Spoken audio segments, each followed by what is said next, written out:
Bismillahirrahmanirrahim. Bismillahirrahmanirrahim. La haula wala quwata illa billahil aliyyil azim. Qala musannifu rahimahumullahu ta'ala wa nafa'ana bi ulumihim amin ya rabbal alamin. Allahumma shalli ala sayyidina Muhammad wa ala sayyidina Muhammadil hadratin nabil mustafa Muhammad sallallahu alaihi wasallam wa ala alihi washabihi wa azwajihi wa dzurriyyatihi wal anbiya'i wa mursalin wa ulai waswadi wasalihin wa jamil malaikatil muqarrabin wa usan la rusyabul qari ajilani wa usan la rusyadina Abi Bakri wa Umar wa Utsman wa Ali radhiyallahu anhum. Usul larhi musanifu kitab Bariyadul Bariyas Senawi Abantani Ajawi usul 50 masih silatihim wa mu'minin wa mu'minat wa muslimin wa muslimat al ahya'i minhum wal amat lahumul fatihah. A'udzubillahi minasyaitonir rajim. Bismillahirrahmanirrahim.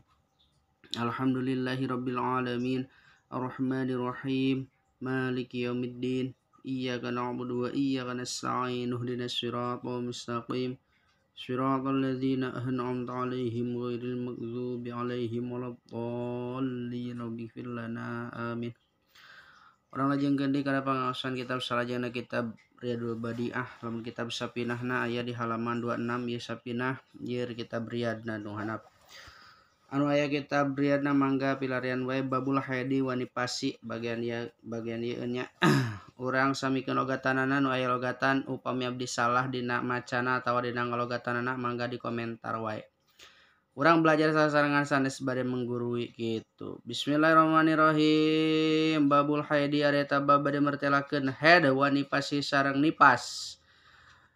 Al haidu ari ngaran haid huwa eta ari ngaran haid teh adamu eta getih al khoriju anu kaluar ieu dam min kubulil mar'ati tina bobogaanana awewe tina kubulna mar'ah fi sihatiha dina waktu sehatna ieu si mar'ah bila sababin kaluarna teh kalawan teh sabab. Jadi ngaran haid teh getih anu kaluar ti kubulna awewe dina waktu sehatna si awe kalawan teh sabab. Eta getih haid wa nipasu jeung ari ngaran nipas huwa eta ari nipas adamu eta getih al khoriju anu kaluar ieu damin hati si awewe bada tamami wiladatiha dina sabada beres ngalahirkeunana ieu si mar'ah.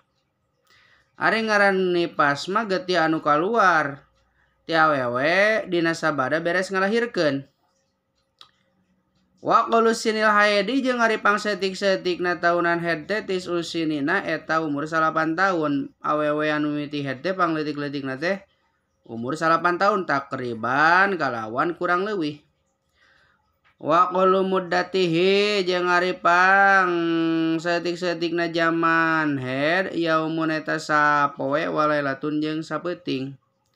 Pangsetik-setikna waktu haid teh sapoe sapeuting. Wa aksaruha jeung ari loba-lobana ieu zaman haid khamsata asyara yauman eta 15 poe. Pangloba-lobana zaman haid teh 15 poe. Wa golibuha jeung ari galib-galibna zaman haid kebiasaanana haid teh sitatun eta 6 poe au sabatun atawa 7 poe. Jadi haid teh pangsetik-setikna haid waktu haid sapoe sapeuting, pangloba-lobana haid 15 poe.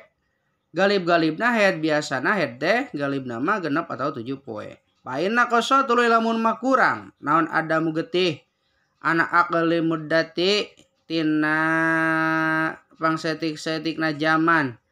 Auzada atawa tambahan aksari hatina loba-lobana ieu muddah.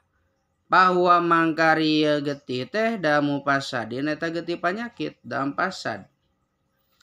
Jadi lamun mah pangsaeutik-saeutik kana tina waktu haid getihna teh atawa ngaleuwihan waktu panglila-lilana zaman haid. Misalkeun ieu pangloba-loba zaman haid 15 poe, tah 16 17 teh masih kana getihan, tah 16 17 teh eta getihan kaluar teh damu pasadin getih panyakit lain getih haid. Wajib salat. Haidna geus 15 poe. Gitu. Wa qalu muddatin nipasi jeung ari pangsetik-setikna zaman nipas lahdotun eta sagejrotan. Nah, galib-galibna zaman nipas mah sagejrotan sajongjongan. Harita beres ngalahirkeun kaluar getih, tah. Ti dinya teh kaluar-luar deui getih. Tah eta pangsetik-setikna waktu nipas. Wa golibuha jeung ari galib-galibna waktu nipas mah bangun yauman eta 40 poe. Ai kabiasaanana nipas teh 40 poe galibna mah. Wa aksaruha jeung ari loba-lobana ieu zaman nipas situna eta 60 poe. Panglila-lilana waktu nipas teh eta 60 poe. Wa ma jeung ari perkara zada anu tambah ieu ma alaiha kana eta waktu padamu pasadin tah eta rima teh damu pasadin geti penyakit ngaranna aidon kalawan kitu deui lamun manggeus 60 poe masih kene aya getihan kene wae 6 hiji 6 dua eta mah naon damu pasadin geti penyakit lain geti nipas pangdilalna ge 60 poe 2 bulan 2 bulan teu salat gitu haram salat keur nipas mah kayak ieu tah wayah rumu jeung diharamkeun tuh wayah rumu jeung ari pangharaman bil haid dia tetep ku sabab haid wa nipasi jeung ku sabab ieu can jadi hobarnya hobarna di dieu wayah rumu jeung ari pangharaman bil haid ku sabab haid wa nipasi jeung nipas al mubasyaratu eta paantel kulit piman tetep dina perkara kulit bayana surati anu tetep ieu mantara bujal waruk bati jeung tuur. Jadi teu meunang paantel kulit antara bujal jeung tuur teu meunang dialap suka lamun keur haid atawa lamun keur nipas istri teh. Teu meunang dialap suka, teu meunang dikawin heula gitu. Salila beres haidna atawa nipasna. Eta haram hukumna. Min goiri ailin tina teu make halang. Teu make halang paantel kulit lalaki jeung awena teh.